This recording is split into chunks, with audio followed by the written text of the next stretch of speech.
Hello again. Welcome back to your Guaranteed and Viable Curriculum Acceleration Project training. This second chunk is just going to be on essential learning targets and standards. So basically, how do we select essential standards, and then how do we select essential learning targets? This is based on a couple of fundamental assumptions. So when we're talking about essential, this is why we try to get down to the essentials. So we know that educators work really hard, they have great intentions, and that they're honestly working above and beyond every single day to get their students to master the content. But we also know that no one teacher has all the skills, all the knowledge, and all the time necessary to meet the needs of their students and each and every one of their students assigned to their classes.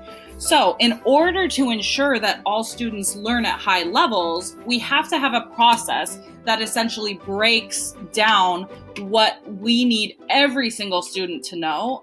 Because if we expected every single student to learn every single standard, we're taking on a task that is basically impossible. So when we say essential standards, we're saying this. Essential standards are a carefully selected subset of the total list of the grade-specific and course-specific standards within each content area that students must know to be able to do by the end of the school year in order to be prepared to enter the next grade level or course. So again, you may have heard these called essential, you may have heard them called priority, you may have heard them called power standards. Basically, we're saying if we have 35 standards that are related to my grade level, what are the 8 or 10 absolute essentials that I need every single student to be able to master by the time they leave us? So these are standards, again, that you are guaranteeing all students will know and be able to do by the end of the year. These are the standards you'll write your common formative assessments around. These are the standards we'll do both formative and summative assessments around. You will provide time and support for those students that haven't mastered them and extension for those who already have. So this is what we are hanging our hats on. These are the most critical standards. These are the ones that we are saying every single student in our class will master this. But in order to make that process viable, we have to cut it down to a small number. An important point here, and you'll see this last little paragraph, essential standards do not represent all that you're going to teach in your class. They just represent the minimum a student must learn in order to reach high levels of learning in your class. So this is a very shortened version of what this process will look like. So you're going to identify your essential standards and prioritize them. You're also going to unpack them. So just to clarify, some of you will be identifying essential standards first and then unpacking them. Some of you will be unpacking them first and then identifying them. It really just is going to depend on the content area. For example, science already has essential standards selected at a state level. So we're going to unpack all of the essentials and then we're going to cut down and prioritize from there. So that's going to be the bulk of the work that we do during this GVC time, is unpacking and identifying essential standards. After that, probably during Summer PD Academy, we'll be creating pacing guides, creating aligned assessments, doing all of these curricular pieces that align to this guaranteed and viable curriculum.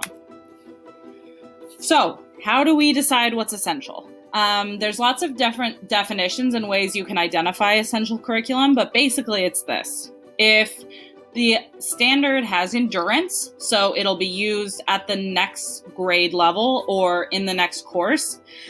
If it has leverage, so it will be used in multiple different academic areas, or if it prepares them for the next grade level, so readiness for this next grade level. So basically, is this something that a student is going to need when they leave my class? Is it something that is going to be a problem if they don't know when they're entering the next class? These are the sorts of questions we want to be asking. Now, every single essential standard may not hit every single one of these, but this is really the lens we want to be looking through when we're selecting essential standards: endurance, leverage, and readiness. So another couple of clarifications.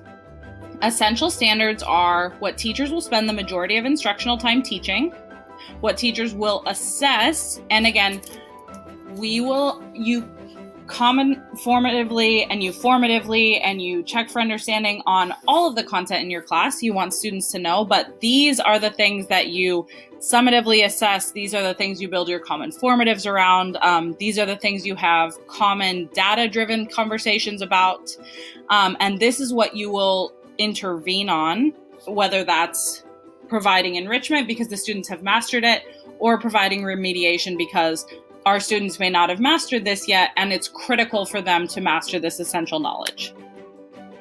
So just a quick tip on this. When you're considering whether to select one similar standard over another, please determine which is more comprehensive or rigorous, not the one that is more foundational. So that's really specifically applicable to like two very comparable standards. So again, if you have questions on any of the content here on choosing essential standards, on what that process looks like, please reach out to your content specialist or facilitator, bring it up in the content debrief, or reach out to edservices@awafria.org. Thank you.